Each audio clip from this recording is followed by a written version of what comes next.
乡亲啊，这个台湾的本土疫情是加正稳定了。今仔日开始，入境的检疫缩短为10天加7天。国内的专家讲，虽然境外散入的病例也是较侪，也毋过大多数的确诊者拢是轻症。讲过观察1个月，若是疫情持续平稳，安尼后一波的入境检疫都会当考虑为10天减少为7天。另外，这个防疫的客停车嘛开放会当载一般的人客。也毋过专家来提醒，上好也是爱拍开这个车窗，讲这个通风的环境甲消毒同款重要。行李官的为人出国是为了读册，为了是出张做生理，想着讲回国了后爱搁隔离，大家拢无啥情愿。虽然今日起台湾入境检疫缩短10天加7，是讲安尼敢有够？可以再缩短一点，是不？因为真的浪费时间。隔离的话，还是时间还是很多，所以能不回来就不那么常回来。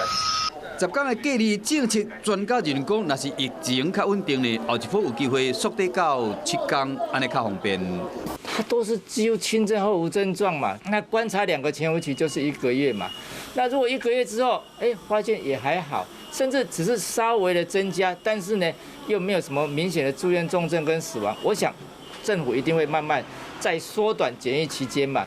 考虑到经济需要，所以讲要慢慢啊放较灵力，防疫机动车嘛开放会使载一般的人客，伫本来条件限制下，载完入境的旅客消毒刷，经过30分钟以上，就会使载一般的人客。像专家讲，通风是上个要紧的代志。假如说你喷洒那些漂白水啊、酒精啊之下，你就可以继续使用。但是有时候还是要注意气溶胶或残留的问题。所以气溶胶残留的问题，其实你就是用车窗摇下来，然后变成个通风环境，就会解决掉。豆豆开放了后，所来1个月是观察期，就看咱台湾的防疫网感动一条。Hello， 大家好，我是乃瑜，要教给大家2个任务。第一个，华视新闻的脸书专页，你按赞了吗？还有华视新闻的 YouTube 频道，赶紧订阅起来，还要记得按赞，开启小铃铛哦。